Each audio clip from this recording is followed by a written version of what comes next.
आपके मन में एक सवाल जरूर होगा कि अनुराग ओझा 1.5 महीने से गायब कहाँ था। जलते हुए दिए को परवाने कहाँ बुझाएंगे भैया, हमको कहाँ दबाओगे तुम।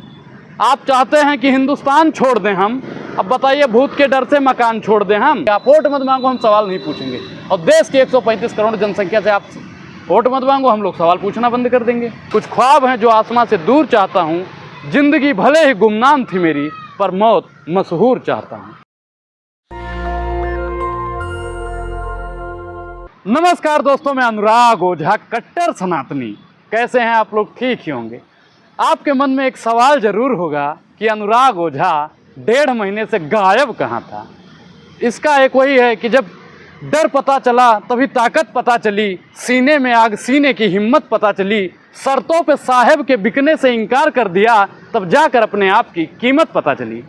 बेसिकली कुछ दिन पहले ही मुझे कुछ लोगों ने उठाया, कुछ लोगों ने क्या टीम ने उठाया, भारत साहब की टीम ने उठाया और उस पर मुकदमा चलाया गया। अभी भी मुकदमा चल ही रहा है। तो मैंने बेल मिलने के बाद में मैंने कहा कि क्यों ना आप लोगों के समक्ष एक बात रखी जाए। लोग ये भी अफवाह उड़ा रहे थे कि कुटाई ज़बरदस्त हुई है। अरे भैया, कुटाई काहे बात की होगी? साहब से सवाल पूछने का अधिकार बाबा साहब के संविधान ने दिया है।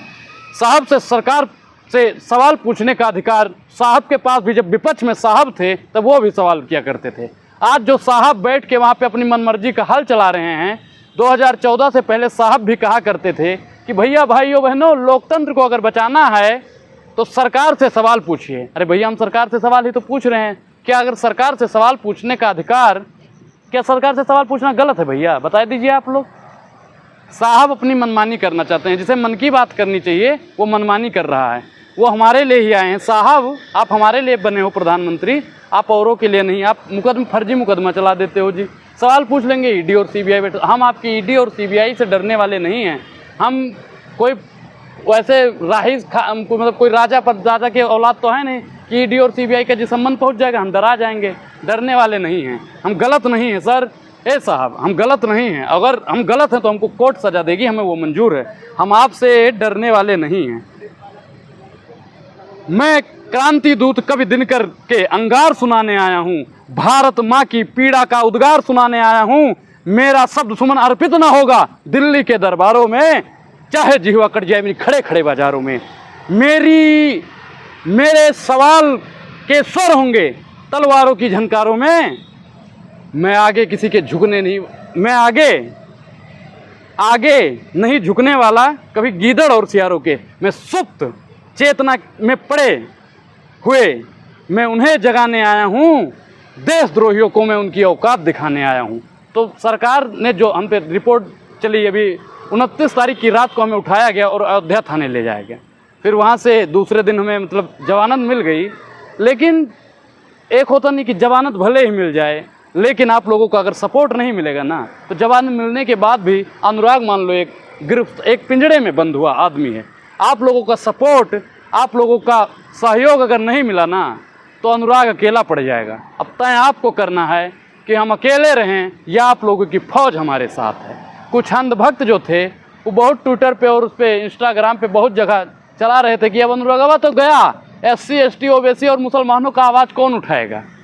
अब जो दबे कुचले हिंदू हैं उनकी आवाज़ कौन उठाएगा? ए भैया, जलते हुए दिए को परवाने कहाँ बुझाएंगे भैया, हमको कहाँ दबाओगे तुम। आप चाहते हैं कि हिंदुस्तान छोड़ दें हम, अब बताइए भूत के डर से मकान छोड़ दें हम। जो हमें यहाँ से ले गए कह रहे थे बीजेपी का विरोध काहे करते हो, तो हमने कहा भैया बीजेपी का हम विरोध काहे करेंगे, हम तो उनके नीतियों का विरोध करते हैं। सरकार का विरोध नहीं करना चाहिए, हम भी मानते हैं उनकी नीतियों का विरोध होना चाहिए। अरे भैया, नागा अर्जुन जब थे उन्होंने तो जवाहरलाल नेहरू जी के सामने ही बोल दिया है कि नेहरू जी के सामने उनके बारे में कविता पढ़ दी, फिर भी उनके घर ईडी और सीबीआई का संबंध नहीं किया। हम तो साहब सरकार से सवाल ही पूछ रहे हैं। और सरकार से सवाल पूछने के बाद में भी ये कहते हैं कि सीबीआई भेज देंगे, ईडी भेज देंगे। और ज़्यादा अगर सरकार से सवाल पूछे ना तो पता नहीं कौन कौन से मामले में बजा देंगे। साहब, हमने वोट दिया था तो हम सवाल तो पूछेंगे ना। आप क्या चाहते हो कि हम सवाल ना पूछे? तो आप ये कह दो कि हम वोट भी नहीं मांगेंगे। आप वोट मत मांगो, हम सवाल नहीं पूछेंगे। और देश की 135 करोड़ जनसंख्या से आप वोट मत मांगो, हम लोग सवाल पूछना बंद कर देंगे। अब तो आपको करना है साहब, आपको वोट चाहिए। अगर वोट मांगोगे तो सवाल तो पूछेंगे, और तो कुछ मांग नहीं रहे हैं। हमने कहा तेल का दाम अगर सस्ता कर दोगे ना साहब तो आपको फिर से वोट देंगे। तो साहब ने कहा कि तेल का दाम और दुगना कर देंगे। हमने कहा साहब आप सिलेंडर सस्ता करोगे तो आपको वोट देंगे। साहब ने कहा कि 1200 पार कर देंगे। एक वो इमरान प्रतापगढ़ी ने पढ़ी थी ना कि कहाँ सोया है चौकीदार, पेट्रोलियम सेंचुरी मार गई, गैस 1200 पार, कहाँ सोया है चौकीदार। तो सरकार जो साहब हैं वो सो रहे हैं, मंद मुस्कुराते हुए सो गए हैं वो। और इनकी भैया एक चीज़ बता दें हम कि जो साहब थे उन्होंने कहा कि आप बंद रहिए, शांत रहिए, सवाल मत पूछिए। भैया हम सवाल काहे नहीं पूछे, सवाल नहीं पूछेंगे तो भैया देश कैसे चलेगा।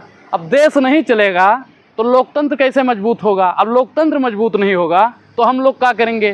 तो लोकतंत्र को अगर मजबूत करना है सत्ताधारियों से, और जो क्या कहते हैं कि जो रूढ़िवादी हैं, जो मतलब अर्बन नक्सलवादी हमको ये लोग कह देते हैं ना, ऐसे लोगों की हलक में हाथ डाल के अगर सवाल पूछना पड़े ना तो आप लोग भी पीछे मत हटिए, क्योंकि अब आप लोगों की सपोर्ट की बहुत ज़रूरत है।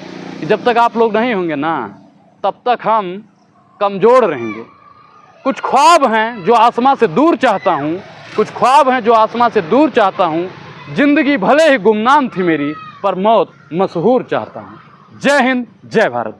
नेशनल दस्तक की आपसे गुजारिश है कि अगर इसको बचाना चाहते हैं तो नेशनल दस्तक को सब्सक्राइब करने के लिए रेड कलर के सब्सक्राइब बटन को दबाएं, फिर बेल आइकन की घंटी दबाएं। नेशनल दस्तक को बचाने के लिए बहुत ज़रूरी है कि हर खबर को शेयर करें, लाइक करें, कमेंट जरूर करें।